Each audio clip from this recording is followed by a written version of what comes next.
Il-kol kemm aħna nafu li f'dawn l-aħħar snin mod speċjali mill-COVID law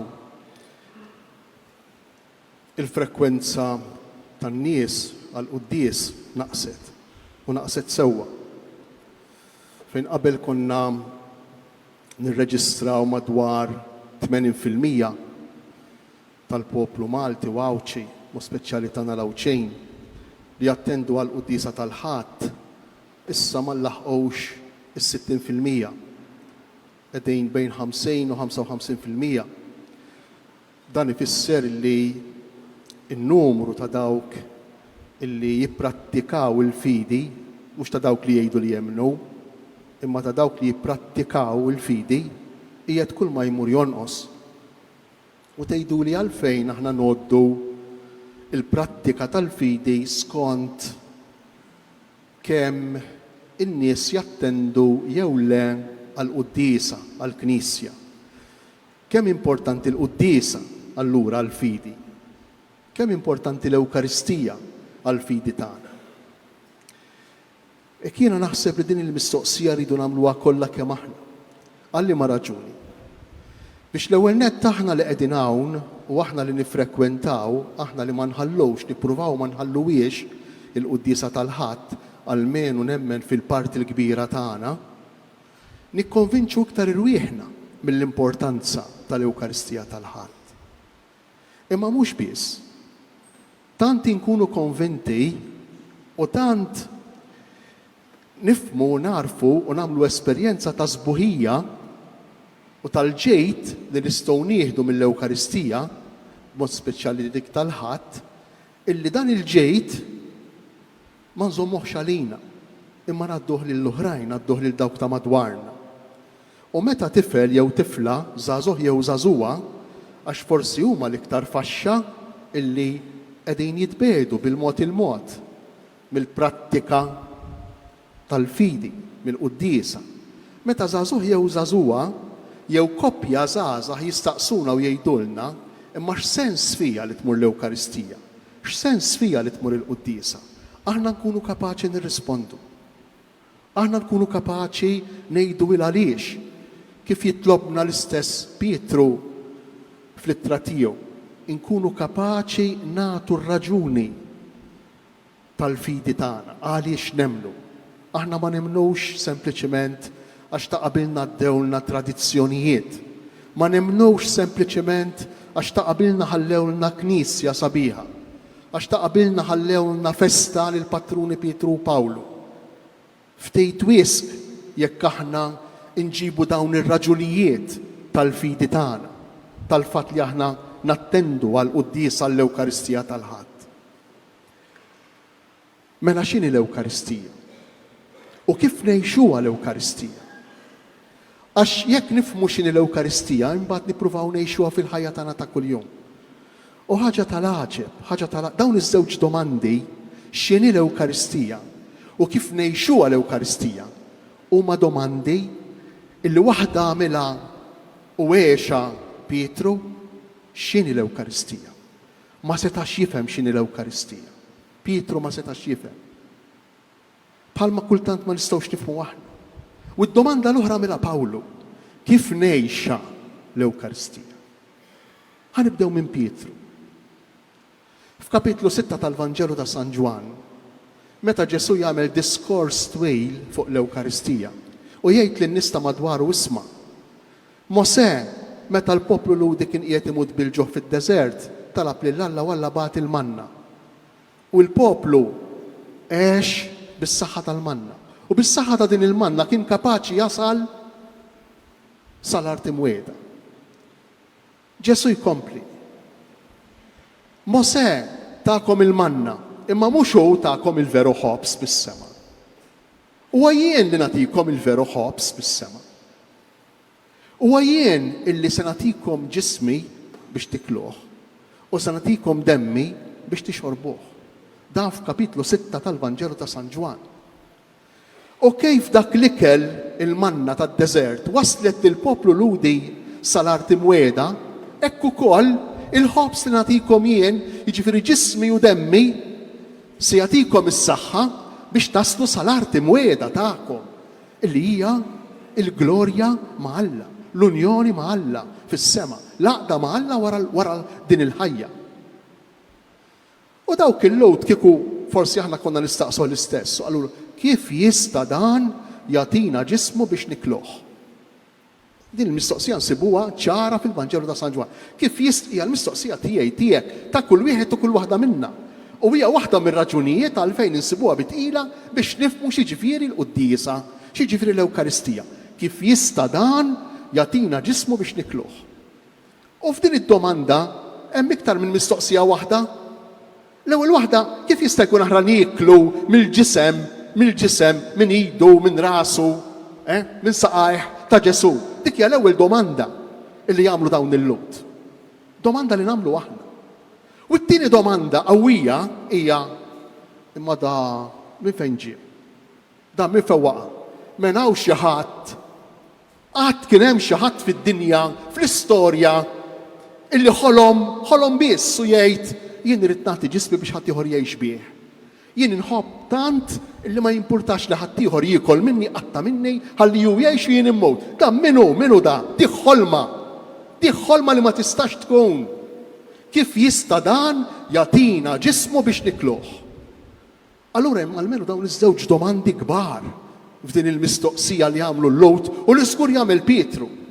Tant għamilha Pietru li meta Ġesu prova jerġa' jispjega u jgħidilhom iwa ta' jien lest li nagħtikom il-persuna tiegħi kollha kemm hi. Lest li nagħti li nnifsi kollni kemm jien, kif imbagħad fil-fatt tagħmel fl-aħħar ċena. Meta Ġesu spjega dan, dawk in-nies bdew bil-mod jitilqu. Meta qalilhom isma' iwa intom se tieklu minni, il-ħobs li nagħtikom huwa jien, huwa ġismi, huwa ġisem, huwa ikel tas-sew għal Ġesu fil-Vanġelu ta' San Ġwan. Dawk bdew sejrin, bdew jitilqu, bdew ħalluh. Da mhux qiegħed jirraġuna. U Pietru nfixel għax Pietru bħalhom. Ma fehmx bħalhom. U meta jistaqsu d-dixxiepli, isma' daw kulħadd sejjer, Ġesu jgħidilhom din il-verità, dan li qed ngħidilkom.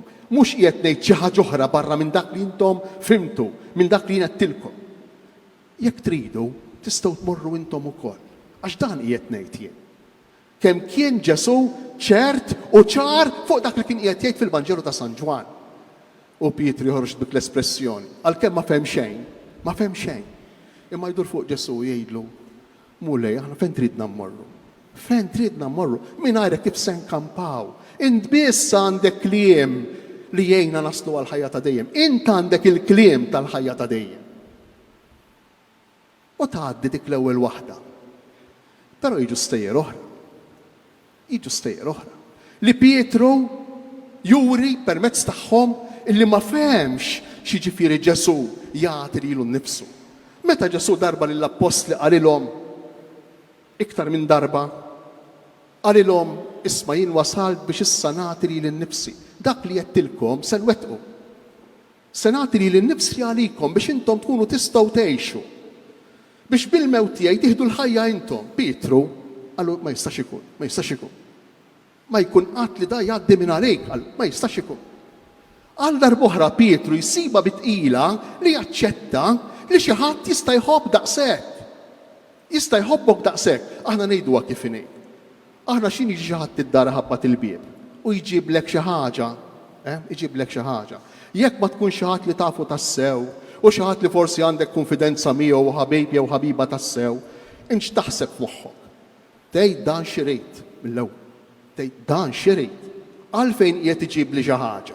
U mhux hekk biss, jekk ġibli xi ħaġa, anke jekk ta' ġewwa, anke jekk naf li jħobbni, mill-ewwel moħħi jibda jberren u jgħid issa sew jien sena tiegħek. Issa jien sena tiegħek. Hekk jew le mhux hekk nirraġunaw. Allura kif inti jista' jiġik f'moħħok li xi ħadd lilek jista' jagħtik lilek innifsu lilu nnifsu kollu kemm hu. Kif jista' jaħbad ma' moħħna? Mal-moħħ ċkejken u egoista u dajjef tagħna. U bil-mod Pietru jibda jitħabad biex jifhem x'inhi din l-imbirka Ewkaristija, biex jifhem x'inhi din il-Quddiesa, biex jifhem x'inhu dan il-fenomenu importanti li mbagħad baqa' matul il-ħajja kollha tal-insara anke fi żmienna ta' Ġesu li jagħti lilu nnifsu kontinwament illum. U mhix ċajta din, mhix ċajta. Tantu hekk li jerġa' Pietru meta Ġesu jdur biex jaħsilhom riġlejhom lill-apostli fl-aħħar ċena, Pietru x'jgħidlu? Ma jkun qatt li inti taħsil li saqajja. Pietru jerġa' jsiba bitqila biex jaċċetta li xi ħadd iħobbu b'xejn. U din hija d-diffikultà tagħna. Jien insiba bitqila, inti ssiba bitqila, kull wieħed u kull waħda minna hawn ġew, isiba bitqila biex iħossu maħbub b'xejn, iktar u iktar jekk inti midneb, iktar u iktar jekk inti tħossok dajjef, jekk inti tħossok m'intix fidejl għat-tagħlim ta' Ġesu, m'intix ħabib veru ta' Ġesu. U bir-raġuni nħossuna hekk. Imma din hi l-gratuità tal-imħabba ta' Ġesu fl-Ewkaristija. Din hi l-imħabba kbira li Ġesu jiċċelebra u li aħna tant drajna fil-qudiesa li ma tantx nagħtuha l-importanza tagħha. Ma tantx ngħixuha, ma tantx inħossuha. Ħammur nisma' l-qudiesa, ħammur ngħix il-qudiesa. Ħammur nidħol f'dan il-misteru ta' xi ħadd li jħobbni issa llum u qed jagħtini lilu nnifsu issa llum u b'din l-imħabba tiegħu jien ngħix, aħna ngħixu bl-imħabba. Jekk inti xi ħadd dolodu tbissimlek u ħabbek, int biddillek il-ġurnata. Jekk xi ħadd qallek il-festa tajba, jekk xi ħadd qallek nawguralek ġurnata li tkun fiha tkun kuntent, għax ħabbek dik l-imħabba iddawwallek il-ġurnata kollha. Bħalma l-maqlub ikissirlek il-ġurnata u iktar minn ġurnata. U niġu għal-mument tal-aħħar ċena. Interessanti, għax dan il-mument tal-aħħar ċena, dan ir-rakkont fit-tlet sinottiċi, Mattew, Marku u Luqa, daw l-evanġelisti jinkastrawh dan ir-rakkont, Ġesu li jagħti lilu nnifsu ħudu kulu dan u ġismi, ħudu jxorbu dan u demmi, jinkastrawh bejn żewġ tħabbiriet traġiċi. Traġiċi. L-ewwel it-tħabbira tat-tradiment ta' Ġuda, imbagħad ir-rakkont ta' twaqqif tal-Ewkaristija. L-ewwel Ġesu jgħidilhom wieħed minnkom se jitradini. Dak jibdew jien jaqgħu. Tgħaddi. Fil-Vanġelu ta' San Ġwan, Pietru, interessanti, Pietru li saħansitra tant ħaseb li jista' jkun hu għax beda bil-mod il-mod jara fil-limiti tiegħu, tant ħaseb li jista' jkun hu mingħajr ma jaf li dan fuq Ġwan naqlu jgħidlu minnu. Jgħidlu minnu. Li ma nkunx xinu ma nafx. Imma interessanti għax iffukat fuq innifsu Pietru. Mhux iffukat fuq l-imħabba li Ġesu dak il-ħin qiegħed jagħtihom, inkwetat bid-dnubiet u bid-djufijiet tiegħu. U allura ma tantx jista' jara din il-gratuità, dan il-ġen tal-imħabba ta' Alla li qiegħed jagħti lilu nnifsu bħala ħobs u bħala xorb, bħala ikel u bħala dem tiegħu, il-ġisem u d-dem tiegħu. U allura wara li l-evanġelisti jirrakkontaw it-twaqqif tal-Ewkaristija, x'jiġri? Imbagħad Ġesu jagħmel tħabbir oħra. Xi tħabbira hi? It-tħabbira ta' tradiment ta' Pietru, it-tħabbira ta' ċaħda ta' Pietru. U dan għalfejn l-evanġelisti kollha kemm huma, kollha ipoġġu bħala gwarnejġ, bħala kwadru ta' twaqqif tal-Ewkaristija, tal-quddiesa, id-dnub l-ewwel ta' Ġuda u mbagħad ta' Pietru, id-dnubiet ta' dawk li kienu l-iktar close ħbieb tiegħu. Għalfejn taħsbu? Biex ħadd minna ma jħossu jistħjaw ġewwa. L-Ewkaristija magħmula għal midinbejn, mhix magħmula għan nies perfetti. L-Ewkaristija magħmula għal nies li jiżbaljaw, għal nies li dak li ftit wara it-tnejn li huma kienu se jagħmlu ilu lil Ġesu. Ftit wara it-tnejn li huma kienu se jagħmlu ilu lil Ġesu. Imma dan għalfejn? Dan biex allura nistgħu nagħmlu dnubiet kemm irridu imbagħad niġu nistgħu nitqarbnu le, mhux għalhekk. Dan biex nifhmu l-gratuità tal-imħabba ta' Alla. Li inti tħobb lil xi ħadd li jħobbok fiha u ma fihiex, imma li inti tħobb u tagħti lilek innifsek, tagħti ġismek bħala ikel, demmek bħala xorb, lil xi ħadd li minn hawn ftit ieħor se jitradik u jbijek u lill-10 l-oħra li m'għamlux aħjar għax kollha ħarbu, hija għadd ta' mħabba gratuita kbira, hija għadd ta' mħabba b'xejn li ma bħalu. Din l-Ewkaristija. Però Pietru still jibqa' ma jifhemx x'inhi l-Ewkaristija. U meta jifhem x'inhi l-Ewkaristija? Jifhem x'inhi l-Ewkaristija meta dik il-qaddejja tfajla sempliċi u li kien sajjed xieref minn Betsajda mill-għadiera tal-Galilija jibża minna. U tgħidu int kont magħhom, int wieħed minnhom, int ukoll tixtiequ jiġħad.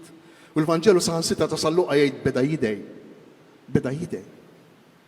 U dak il-ħin Pietru nduna minnu, għaraf li l-arja kollha, li dija kbira kollha li kellu li huwa ħobbu ħafna lil Ġesu, fil-fatt ma kienet xejn. Ma kienet xejn. U kif ċaħat lil Ġesu madwar in-nar, għax kienet il-kesħa jgħidilna l-Vanġelu ta' San Ġwan, imbagħad Ġesu wara li qam mill-mewt, l-istess madwar in-nar fil-kuntest tal-Ewkaristija, Ġesu illi għamel ukoll dak il-ħin l-ikla tal-Ewkaristija mad-dixxipli tiegħu fuq l-għadira tal-Galilija, isejjaħ lil Pietru u jgħidu tħobbni int Pietru aktar minn dawn. U Pietru dak il-ħin Pietru nduna illi mhux hu li jħobb lil Ġesu, imma Ġesu li jħobb lil Pietru. Dak il-ħin Pietru nduna x'jiġifieri tassew l-Ewkaristija. Illi inti mingħajr ma jistħoqlu ħadd minna, nirċievu fina lil dak li tagħna l-ħajja fl-oriġni tagħna bħala ħalliq tagħna, lil dak li jaħfrilna ħtijietna kontinwament, lil dak li jsomna fil-ħajja issa u lil dak li jagħtina il-veri ideali li jagħtuna l-paċi tal-qalb. Il-veru mod ta' kif aħna nistgħu nsibu lilna nfusna, ta' kif aħna nistgħu ngħixu f'komunità, ta' kif nistgħu ngħixu sewwa. Din l-Ewkaristija. Imma l-Ewkaristija mhix quddiesa li aħna nieħdu sehem fiha fil-Knisja u nieqfu. 3 kwarti quddiesa illum ftit itwal, sija 3 kwarti. Sija u nofs, sija 3 kwarti. U li tilqu l-barra u daqshekk naqflu l-quddiesa fil-Knisja le. U għaw jidħol Pawlu. Pawlu sab il-quddiesa diġà lesta. Pawlu ma kienx qatt maltaqa' ma' Ġesu wiċċ-imwiċċ. Bħalna aħna ma ltqajniex qatt ma' Ġesu wiċċ-imwiċċ. Kellu l-esperjenza qawwija ta' Damasku illi diffiċli ħafna nifhmu x'kienet tfisser. Imma Pawlu kien konvint mill-preżenza ħajja ta' Ġesu fl-Ewkaristija. Fil-fatt. Ikun hu l-ewwel wieħed, u din tajjeb li niftakruha, li ma ninsewwiex, ikun hu l-ewwel wieħed li tagħna bil-miktub it-twaqif tal-Ewkaristija. Ma ninsewx li l-Vanġeli bdew jinkitbu kollha wara l-mewt ta' Pawlu, bew wieħed u ieħor madwar is-sena 70. Allura jkun Pawlu illi fi-snin 50 bejn is-snin 50 u 60 jikteb dak li kiteb fuq l-Ewkaristija. Mela l-ewwel kitbiet li għandna fuq l-Ewkaristija huma ta' Pawlu. U Pawlu jikteb dak li kienet qed tgħix il-komunità nisranija diġà fi żmienu. Imbagħad għandna rakkonti sbieħ u oħrajn iktar tard. Għandna fit-tieni seklu r-rakkont ta' San Ġustinu fuq li l-insara kienu jmorru bil-lejl iju niżla x-xemx, jiltaqgħu flimkien biex jiċċelebraw l-Ewkaristija. Għandna r-rakkont saħansitra ta' Plinju li kien storiku Ruman, kien storiku pagan, li jirrakkonta kif l-insara jinġabru kull nhar ta' Ħadd biex jiċċelebraw il-Quddiesa. Għandna l-kitba sabiħa ta' Didake, il-katekesi sabiħa ta' 12, illi verament titkellem b'mod sabiħ, prattiku, konkret fuq l-Ewkaristija. Dan kollu fil-biju tal-Knisja. U Pawlu, l-ewwel li jitkellem fuq l-Ewkaristija tkun fl-ittra lill-Korintejn. L-ittra lill-Korintejn. U fl-ittra lill-Korintejn, fl-ewwel waħda kapitlu 11, jieħodha kontra l-insar. Jirrabja mal-insar. U jgħidilhom sewwa. Jgħidilhom intom tiltaqgħu fid-djar. Iju niżla x-xemx. L-ewwel tiklu ikla. Uħud minnkom tispiċċaw anke fis-sakra. Imbagħad tiċċelebraw l-Ewkaristija. Ma tagħtux każ ta' minnu fqejr, ma tagħtux każ ta' minnu batut, ma tagħtux każ ta' min għandu ftit xiekol. Għax kienu jagħmlu? Jinġabru klikek, kien jiltaqgħu flimkien kulħadd ġej mix-xogħol, ħafna drabi l-insara kien jagħmlu xogħol anke ta' servitu, ta' skavitu. Jiltaqgħu flimkien f'xi dar fejn ikunu miftema, u hemmhekk kulħadd kien iġib xi ħaġa miegħu mid-dar u jieklu, però x'kien jiġri? Is-sinjuri jinġabrulek kollha flimkien. Bħal dejjem l-istorja ma tinbidilx. U l-foqra, in-naħa l-oħra, jittewbu u jħarsu lejn dak li għandhom is-sinjuri. Hekk kien jiġri. U Pawlu jirrabja. Allura ma tistgħux l-ewwel tagħmlu din it-tip ta' diviżjoni, din it-tip ta' differenza, imbagħad tmorru tiċċelebraw l-Ewkaristija wara. Ma tistgħux tagħmlu għadin. U Pawlu allura hawnhekk isemmi l-ikbar, forsi l-ewwel u forsi l-aħħar dnob, l-ikbar dnob li jmur kontra l-Ewkaristija. Id-dnob tad-diviżjoni. Id-dnob tan-nuqqas ta' ftehim. Id-dnub tan-nuqqas ta' aċċettazzjoni ta' xulxejn, tan-nuqqas ta' maħfra ta' xulxejn. Imma Pawlu, l-esperjenza tiegħu ta' kif jgħix l-Ewkaristija fehma bil-mod hu wkoll.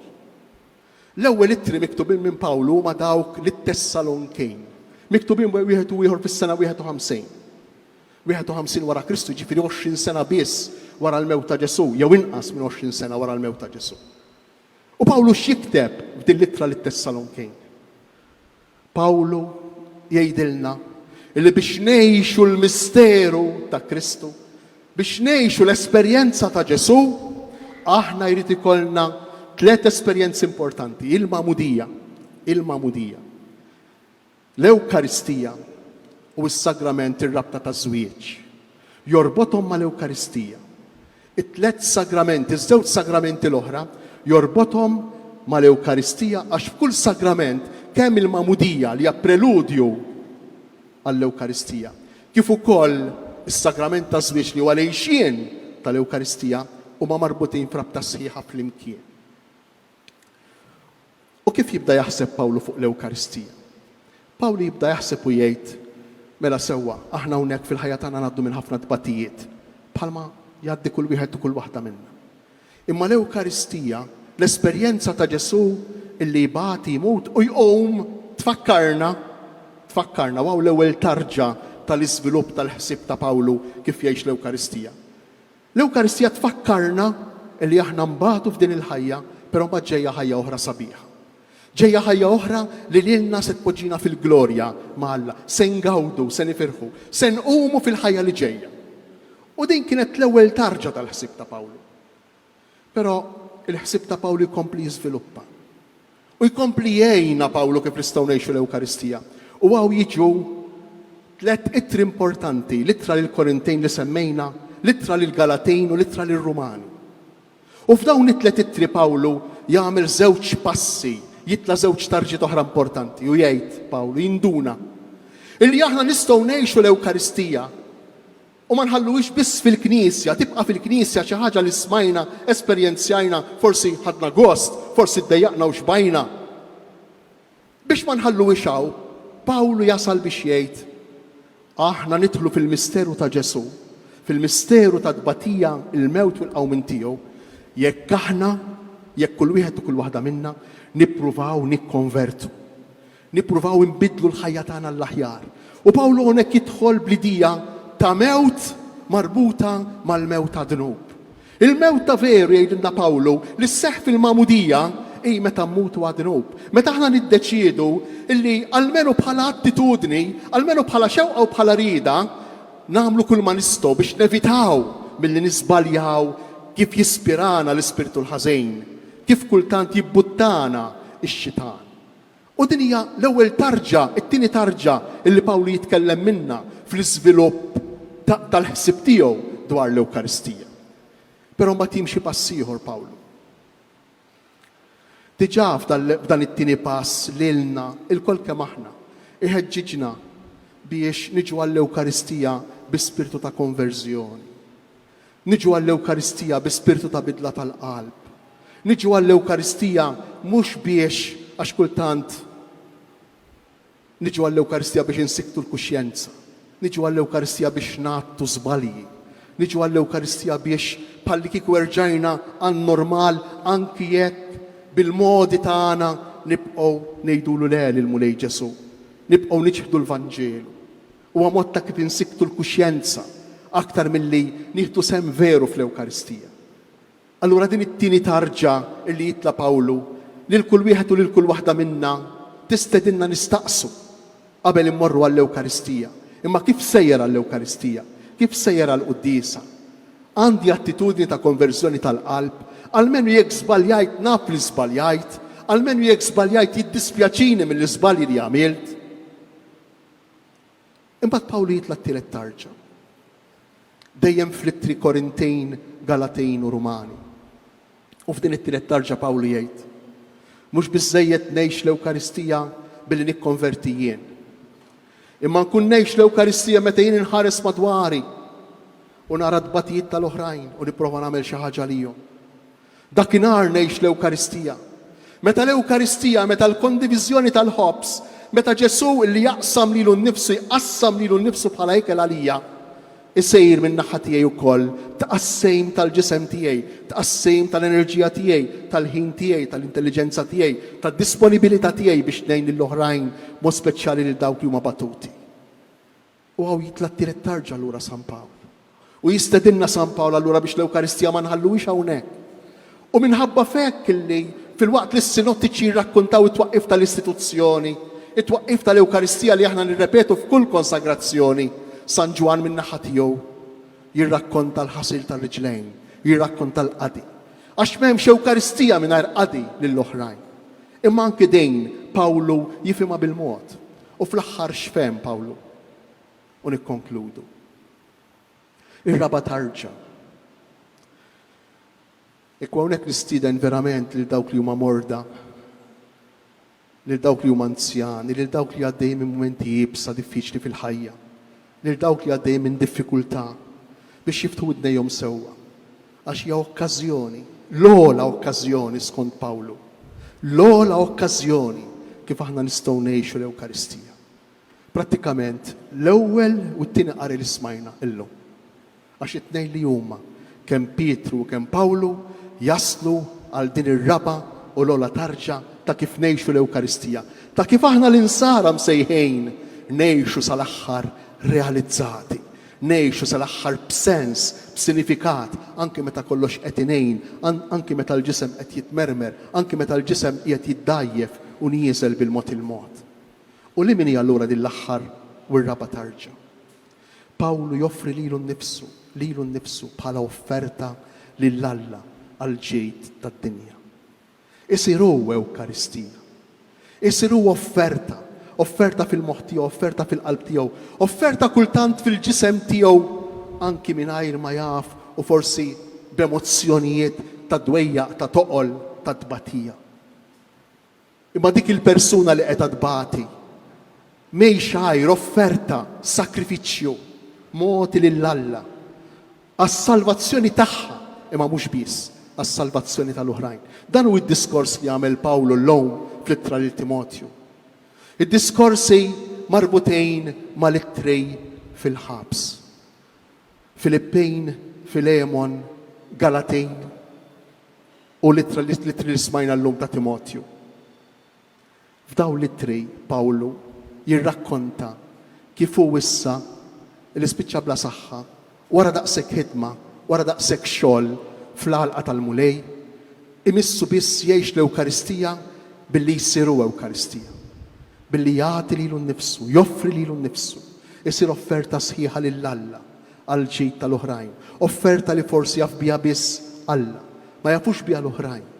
Għatta mħabba personali, forsi fil-privat, forsi li ħadd iktar ma jaf bih, imma li huwa l-ħajja, li huwa l-essenza, li huwa l-enerġija vera li tagħti l-ħajja lid-dinja, mod speċjali l-ħajja lill-Knisja. U l-istess Pietru. Fil-qari fl-ewwel wieħed li smajna, kellna rrakkonta Pietru fil-ħabs. Għall-aħħar ta' ħajtu Pietru fil-ħabs. U x'inhu jiġri anki hawn, Pietru qiegħed jagħti lilu nnifsu. U għax jagħti lilu nnifsu, il-Knisja li titlob għalih saħansitra jasal Pietru biex jeħles, biex ikun ħieles. L-anġlu tal-mulej jeħilsu, mhux bil-fors għax ħelsu mill-ktajjen fiżikament. Imma żgur li Pietru għex dik l-esperjenza ta' għotja, ta' offerta tiegħu lill-Alla b'sens kbir ta' libertà, b'sens kbir ta' ħelsien. Hekk jalla kull darba li aħna nieħdu sehem fl-Ewkaristija, ikollna l-esperjenza ta' Pietru li nifhmu x'inhi l-Ewkaristija. U meta noħorġu barra, nippruvaw ngħixu b'dawn l-idejat, dawn l-ispirazzjonijiet ta' Pawlu, illi mhux biss iċċelebra l-Ewkaristija, imma wkoll għex l-Ewkaristija. Ma ninsewx li qabel Pawlu rifes fuq art welidna. U minħabba fih aħna qegħdin hawn, nagħtu qima lilu lil Pietru. Ma ninsewx li qabel dak il-mument, meta ma kellhom l-ebda tama li jsalvaw, irmew kull ma kien hemm fuq il-ġifen. U Pawlu qabad il-ħobs, birku, ratt il-ħajr, u tawlhom. Pawlu iċċelebra l-Ewkaristija. Forsi l-preludju tal-fidi, il-bieb tal-fidi, ta' dawk li bil-mod il-mod qegħdin jitbedu mill-Knisja. Mhux għajr li nerġgħu niskopru, nerġgħu ngħixu l-Ewkaristija.